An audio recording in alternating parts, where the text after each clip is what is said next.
Hello friends, welcome to our channel. இன்றைக்கி நம்ம வீடியோவில் ஒரு சூப்பரான சட்னி ரெசிபி தாங்க பார்க்க போகிறோம். இந்த சட்னி பார்த்திங்கன்னா கண்டிப்பாக நீங்கள் இது வரைக்கும் செஞ்சுருக்க மாட்டீங்க. அந்த அளவுக்கு டிஃப்ரெண்ட்டாகவும் இருக்கும், டேஸ்ட்டு வேறு லெவல்லையும் இருக்கும். சுட சுட இட்லி தோசையோடு தொட்டுக்கிட்டு சாப்பிடும்போது வேறு சட்னி சாம்பார் எதுவுமே தேவைப்படாதுங்க. கண்டிப்பாக ஒரு தடவை இந்த மாதிரி செஞ்சு கொடுத்தீங்கன்னா உங்கள் வீட்டில் அடிக்கடி இந்த சட்னி செஞ்சு கொடுங்கன்னு கேட்டு வாங்கி சாப்பிடுவாங்க. இது எப்படி செய்யலான்றத வாங்க வீடியோக்குள்ளார போய் பார்க்கலாம். ஃபஸ்ட்டு நம்ம பழுத்த மிளகாய் சட்னிக்கு செவன்னு இருக்கிற பழுத்த மிளகாயை எடுத்துக்கோங்க. மெயினான இன்க்ரீடியன்ட்ஸ் பார்த்தோம்னா 4 பொருள் தான். வெங்காயம், தக்காளி, பழுத்த மிளகாய், பூண்டு. ஃபஸ்ட்டு வெங்காயம் தக்காளியை நம்ம வதக்கி எடுத்துக்கலாம். அதுக்கு ஒரு கடாயை வச்சுட்டு ஒரு 2 டேபிள் ஸ்பூன் போல் எண்ணெய் ஊற்றிக்கோங்க. பெரிய வெங்காயம் 3 வெங்காயம் எடுத்து வச்சுக்கோங்க. இது ஒரு 5 பேர் சாப்பிட்லாம்.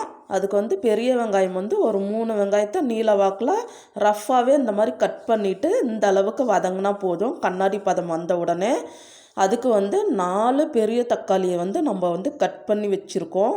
அதையும் சேர்த்துக்கோங்க. இந்த வெங்காயம் தக்காளி தாங்க இதுக்கு நல்லா வதங்கணும். அப்போ தான் டேஸ்ட்டு வேறு லெவலில் இருக்கும். அது வதங்கிட்டு இருக்கிற கேப்பில் பார்த்தோம்னா பூண்டு நல்லா ஒரு கட்டு பூண்டு, 10லேருந்து 15 பல் பூண்டை நல்லா உரிச்சிட்டு அலச்சிட்டு நல்லா தட்டி வச்சுக்கோங்க. அரைக்கக்கூடாது, தட்டி வச்சுக்கோங்க. இப்போ பாருங்கள், இது நல்லா வதங்கி மசிஞ்சிருச்சு. இப்போ அடுப்பை அணைச்சிருங்க.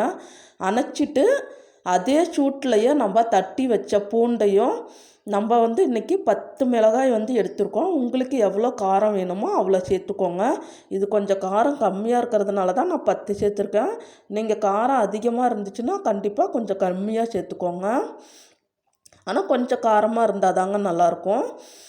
இது கூடவே உப்பு சேர்த்துட்டு ஒரு 30 செகண்டு போல் அந்த சூட்டுலேயே அடுப்புலையே வச்சு நல்லா வதக்கிக்கோங்க. இதை நல்லா ஆற வச்சுட்டு ஒரு மிக்சி ஜாருக்கு மாற்றிக்கோங்க. கண்டிப்பாக பூண்டையும் மிளகாயும் நீங்கள் நல்லா வதக்கக்கூடாது. அடுப்பை அணைச்சிட்டு அதில் சேர்த்துட்டு வதக்கிட்டு அப்படியே ஆற வச்சுட்டு மிக்சி ஜாரில் சேர்த்துக்கோங்க. சேர்த்துட்டு ஒரு அரை டம்ளர் 100 மில்லி அளவுக்கு தண்ணி சேர்த்துட்டு இந்த மாதிரி பேஸ்ட்டாக அரைச்சி எடுத்துகிட்டு ஒரு பாத்திரத்துக்கு மாற்றிக்கோங்க. மாற்றிட்டு தண்ணி ஊற்றி அலசக்கூடாது, அதே சட்னியோடைய போதும். இதுக்கு நீங்கள் நல்லெண்ணெய் ஊற்றி செஞ்சிங்கன்னா அவ்வளோ டேஸ்ட்டாக இருக்கும். இருந்துச்சுன்னா நல்லெண்ணெய் சேர்த்துக்கோங்க, இல்லைன்னா நார்மலான ஆயில் கடலெண்ணெய் இருந்தாலும் ஓகே.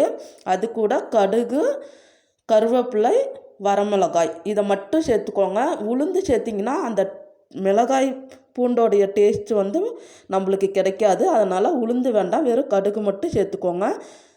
கண்டிப்பாக இதே மாதிரியே ட்ரை பண்ணி பாருங்கள். இந்த வீடியோ உங்களுக்கு பிடிச்சிருந்துச்சுன்னா லைக் பண்ணி, ஷேர் பண்ணி, கமெண்ட் பண்ணுங்கள். மறக்காமல் நம்ம சேனலை சப்ஸ்கிரைப் பண்ணி பெல் ஐக்கானையும் கிளிக் பண்ணிக்கோங்க. தேங்க்யூ.